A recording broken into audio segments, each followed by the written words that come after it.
여러분, 우리 하나님께서는 저와 여러분들의 삶을 향하여 항상 주시는 메시지가 있어요. 메시지가. 우리는 그것을 항상 잘 들어야 되고 주의 깊게 우리가 받아들여야 됩니다. 하나님께서 여러분들에게 항상 얘기하신 게 무엇일까요? 이 복음의 진리, 이 성경의 말씀 너무 많잖아요. 이 진리의 말씀을 통하여 여러분들에게 제시해주고 들려주고 싶어 하시는 말씀이 무엇일까요? 그 메시지가 무엇일까요? 다 다를 수 있지만 전 개인적으로 사랑이라고 생각해요. 내가 너를 사랑한다. 내가 너를 사랑한다. 네가 어떤 모습이든, 네가 어떤 생활과 어떤 형편과 어떤 외모와 어떤 능력을 가지고 있든 나는 너를 그냥 있는 그대로 사랑한단다. 저 이번 주에 묵상한 제 말씀, 설교 준비하면서도 묵상한 제 응답이었어요. 저희 삶도 여러분들과 비슷해요. 지금도 제 모습 되돌아보면은 참 부끄러운 게 많아요. 내 마음은 막 많이 하고 싶어요. 제 마음은 이것도 하고 싶고 저것도 하고 싶고 이루고 싶은 것도 많습니다. 그러나 실제적으로 내 자신의 능력을 바라봤을 때 안 돼요. 안 돼요. 어느 날은 그것 때문에 좌절한 적도 있었어요. 어느 때는 그것 때문에 절망한 적도 있었어요. 어느 때는 그것 때문에 내가 어찌 보면 내 자신감을 잃어버린 적도 있었어요. 아이, 내가 해서 얼마나 한다고, 내가 여기 참여한다고, 내가 함께 한다고, 내가 얼마나 도움이 되겠다고, 그러면서 내 자신을 향하여서 계속 그렇게 못나게 굴었던 적도 있어요. 근데 그때마다 제가 힘들고 어렵고 슬픔에 가득 차 있을 때 기도하면 하나님이 내게 주신 음성은, 메시지는 그런 거였어요. 괜찮아. 내가 너를 있는 그대로 사랑한다. 부족한 거 알아. 그러니까 내가 있지. 너 능력 부족한 거 알아. 그러니까 내가 있는 것이지. 네가 하고 싶은 게 많지만 이룰 수 없는 능력, 그 능력이 부족한 것 알아. 그러니 나한테 기도해라. 나를 의지해라. 그런 음성으로, 그런 메시지로 저희 가운데 항상 다가오는 것을 느꼈어요. 그런 눈으로 저는 성경을 봤습니다. 그랬더니 구약에서 예레미야서 4장에 이런 말씀을 주시는 거예요. 여호와께서 이르시되 이스라엘아, 내가 돌아오려거든 내게로 돌아오라. 내가 만일 나의 목전에서 가증한 것을 버리고 내가 흔들리지 아니하며. 그리고 또 이사야서 44장에 보니까 하나님께서 이렇게 말씀하십니다. 내가 내 허물을 빽빽한 구름같이 내 죄를 안개같이 없이 하였으니 너는 내게로 돌아오라. 내가 너를 구속하였음이니라. 대표적인 그 구약에 나오는 대예언자들의 말씀을 통하여서 하나님이 이스라엘에게 주신 말씀, 공통된 게 이거였어요. 돌아와. 나한테 와, 이겁니다. 나한테 좀 와라, 이것입니다. 왜 자꾸 나의 하나님의 품을 떠나서 자꾸 나가려고 하느냐, 세상이 좋아서 나가려고 하느냐, 이것입니다. 매 맞고 거기서 혼나고 마음에 상처받고 그런 상태였는데 고집을 부리고 있는 거예요. 하나님 나 안 가요. 하나님 나 안 가요. 그러나 우리 주님께서 말씀을 통해 계속 그렇게 말씀하십니다. 내게로 오라는 거예요. 나의 품으로 오라는 것입니다. 이 말은 뭐예요? 내가 너를 아직도 사랑해. 내가 너를 아직도 사랑해. 나를 배반하고, 바로 이 말이에요. 나를 배반하고, 나를 배신하고, 나에게 거짓말하고, 나의 사랑을 발로 차버리고, 내가 너희를 구원하며 이스라엘의 땅이라는 것을 축복해주고 너희에게 살만한 것들을 다 하나님이 제공해 주셨는데, 이 모든 것들을 하나님께 영광 돌리지 않고 자기의 영광과 자기의 기쁨과 세상의 거짓신들에게 영광을 돌리는 그런 원수 같은 이스라엘을 향하여 하나님은 그래도 내가 너희를 사랑한단다, 이 말이에요. 돌아오라는 건 바로 그런 말이에요. 내가 너희를 아직도 사랑하고 있어. 내 마음은 아직 너희에게 있어. 그러니 나에게로 오라는 것입니다. 제가 전도하다 보면 많은 분들이 그래요. 특히 어른들이 그래요. 중년층, 아니 젊은 사람들 그래요. 아유, 제가요 죄가 많아서 교회 못 가겠어요. 제가 조금 더 행실이 괜찮아지면 그때 교회 갈게요. 여러분들 의외로 이렇게 이야기하는 분들이 핑계로 얘기하는 거 좀 많아요. 이거는 우리 하나님의 마음을 모르는 거예요. 우리 하나님 아버지의 마음을 아직 모르기 때문에 자꾸 그런 핑계를 대는 거예요. 여러분들, 우리가 죄가 있기 때문에, 우리가 부족하기 때문에 주님이 더 필요한 것입니다. 여러분들의 인생의 중요한 순간이 닥칠 거예요. 아니면 지금 닥친 사람도 있을 거예요. 내 인생을 놓고 고민하는 그런 사람도 있을 겁니다. 여러분들이 생각할 때에 여러분들의 인생의 가장 중요한 순간을 누구를 의지하겠어요? 여러분들 누구를 의지할 겁니까? 우리는 하나님의 거라고 고백하지만 어느 순간 우리의 삶을 보면 하나님께 의지하지 않아요. 저는 우리 수능생들을 향하여서 여기 고3은 없지만 하지만 또 시험 준비하는 친구가 있기 때문에 그렇게 얘기해 주고 싶어요. 여기 자격증 시험도 마찬가지고 학교 시험도 마찬가지고 다 너는 못하는 겁니다. 여러분들이 중요하다고 보는 시험입니까? 인생이 중요합니까? 그러면 여러분들이 인생의 그 중요함을 채워줄 수 있는 절대자가 누구냐는 것입니다. 하나님입니다. 여러분들 공부하지 말고 교회 나와서 기도만 하라는 게 아닙니다. 우리가 주님 앞에 드리는 예배 철저하게 드리면서 열심히 공부도 하면서 공부하는 그 시간에 주님을 의지해서 공부하고 내가 준비하고 실력을 쌓고 내가 그 시험에 임하는 것입니다. 여러분들 삶 가운데에 중요한 기로일수록 주님을 더 부여잡으시기 바랍니다. 여러분들 인생에 아주 중요한 기로가 있을수록 주님 앞에 더 기도하시기 바랍니다. 우리를 위하여 불화하신 하나님, 그분은 저와 여러분들을 사랑하시기 때문에 세상의 어느 것보다도 우리를 사랑하시기 때문에 여러분들을 절대로 놓지 않으시고 여러분들을 절대로 악의 길로 내몰지 않으시고 여러분들을 실패의 길로 내몰지 않는 분이 우리의 하나님이신 줄로 믿습니다. 여러분 구약에서도 이 선지자를 통하여 하나님은 이스라엘에게 계속적으로 고백하신 거예요. 내게로 돌아와. 내가 너희를 사랑해. 나와 함께 거하자. 나와 함께 동행하자. 나와 함께 좀 이렇게 내 복음 안에서 말씀 안에서 함께 사랑을 나누자. 이것을 우리 하나님께서 원하시는 거예요. 신약으로 한번 볼까요? 여러분 오늘 읽은 말씀을 보면 그래요. 우리가 아직 죄인 되었을 때에 그리스도께서 우리를 위하여 죽으심으로 하나님께서 우리에 대한 자기의 사랑을 확증하셨느니라. 여러분 이 로마서 5장의 말씀에 보면 예수님의 그 십자가, 예수님의 죽으심을 그 죽으심에 합당한 이유가 뭐라고 이야기하고 있습니까? 이 죽으심을 통하여서 무엇이 증거된다고 말씀하십니까? 하나님의 사랑입니다. 여러분들 말이 되지 않는 거예요. 십자가는 솔직히 말이 되지 않는 것입니다. 근데 십자가는요 정말 창피한 형벌이에요. 사람들이 가장 멸시하며 가장 사람들이 손가락질하며 비난하는 그 처형의 방식이 십자가 처형입니다. 나무에 달렸다는 것, 또 나무 십자가. 나무라는 건 그 당시 나무에 달린 건 저주받은 자를 향하여서 그렇게 이야기를 해요. 나무 십자가에 매달렸던 것은 저 저주받아 마땅한 사람. 저는 신으로부터 저주를 당한 사람이야. 버림을 받은 사람이야. 그런 손가락질을 받는 의미였다는 것입니다. 그 말이 되지 않는 거예요. 우리를 창조하신 신이 뭐가 부족해가지고 자기의 그 모든 영광을 다 내려놓고 인간의 모습으로 오셔서 그렇게 배고프고 죄인된 원수들에게 침뱉음을 당하고 죄인된 원수들에게 채찍질을 당하시고 그리고 십자가 형벌을 당하십니까? 사랑 아니고는 이유가 되지 않는 거예요. 여러분들 전에 한번 얘기했는데 사랑은요 우리의 인식체계를 굉장히 마비시켜요. 내가 판단력이 흐려지게 만드는 거예요. 여러분들 정말 그 사람을 사랑하면 물불 가리지 않는다 그러잖아요. 우리 하나님께서는 저와 여러분들을 그토록 사랑하시기에 다른 거 계산하고 따질 여력이 없어요. 내가 죄를 위해서, 내가 너희를 위해서 다 버리겠다. 그리고 너희는 살아야 돼 이거. 너희는 살아야 돼 이거.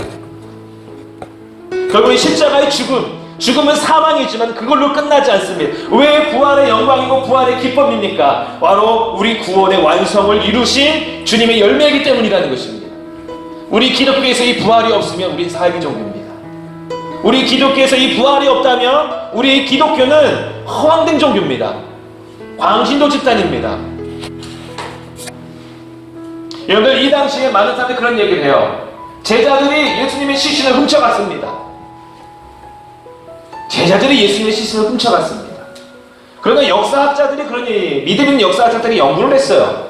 근데 이런 반론을 합니다. 이 당시에 로마의 황제가 이런 칙령이 있었어요. 이 시신, 장사된 시신에 대해서 훼손한다는 거, 훔치는 거, 무덤을 파헤친다는 것은 그 당시 아주 극악한 죄악으로 여겼습니다. 로마 황제가 칙령을 내린 거예요. 이렇게 시신을 훼손하고 무덤을 훼손하는 자들은 잡아다가 모두 처형하라는 것입니다. 이 당시 이들의 백성들의 사람들의 주장대로 제자들이 주님의 시신을 훔쳐갔으면 그들은 먼 후에 이렇게 십자가 처형을 차례대로 나가는 게 아니라 바로 그 즉시 잡혀갔다 죽는 것입니다. 증거가 없는 거예요. 어떻게 말을 할 수가 없는 것입니다. 여러분들 부활을 확실히 믿으시기 바랍니다. 우리가 눈으로 볼 수 없고 우리가 만질 수는 없지만 그 부활의 증거가 여러분의 삶을 통해 나타날 줄로 믿습니다.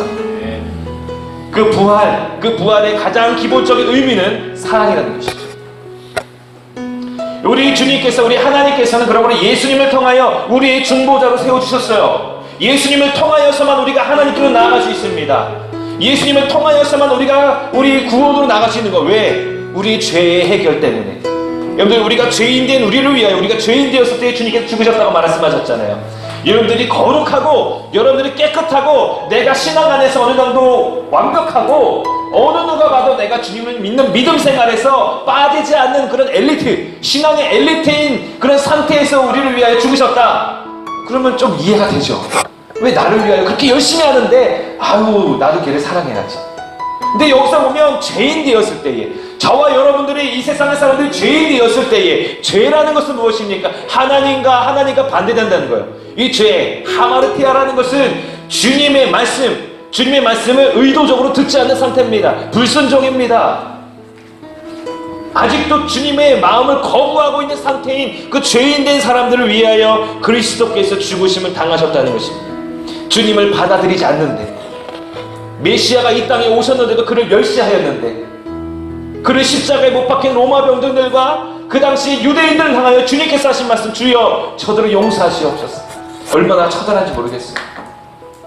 내가 사랑하는 사람에게는 얼마든지 양보해 줄 수 있죠. 내가 나에게 잘하는 사람에게 내가 얼마든지 또 더 줄 수 있죠. 그러나 우리가 정말 힘든 게 뭐냐면, 나에게 손가락질하고 나를 미워하고 나를 욕하는 자들에게 그들을 위하여 기도해주고 양보해주고 그들을 위하여 우리가 헌신해준다는 것은 진짜 힘든 거예요. 나를 완전 부인하고 내려놓지 않고는 가능하지 않습니다. 근데 오늘 우리 주님이 이 복음의 말씀인 거예요. 너희가 아직 죄인 되었을 때에 그 말씀을 해주시는 거예요.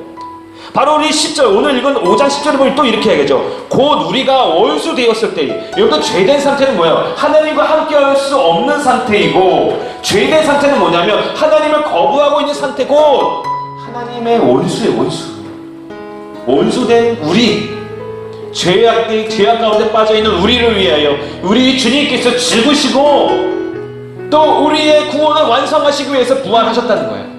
예수님의 영광을 위하여, 자신의 즐거움을 위하여, 자신의 어떤 성취감을 위하여 우리 주님께서 그렇게 하셨던 말씀이 없어요.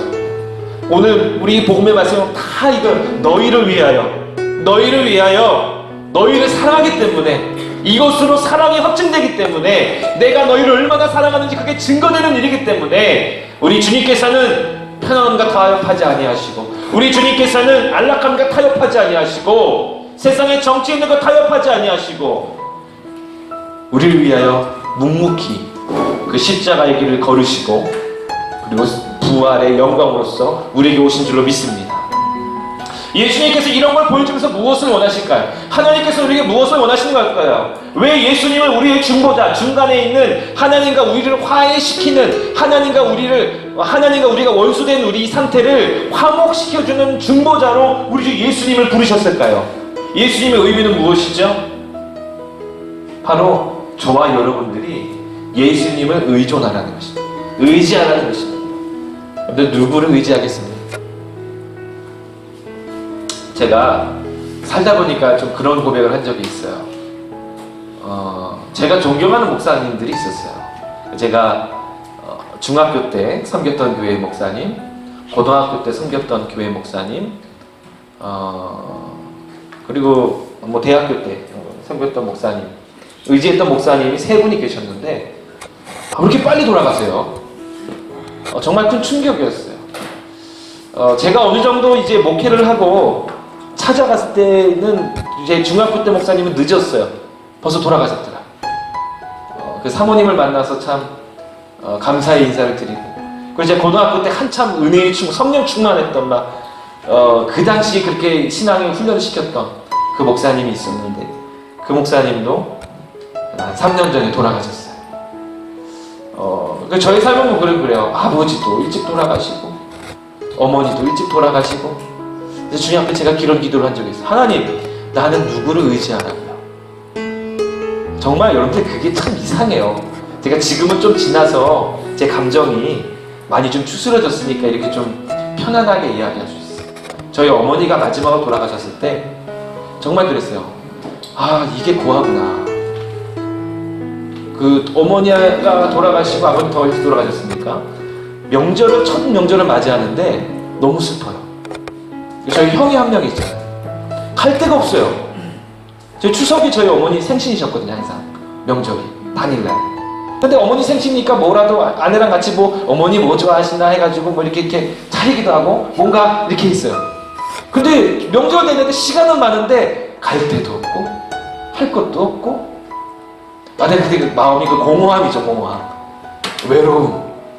야, 이게 그런 거구나. 근데 그때 기도해. 하나님은 좀 야속하십니다.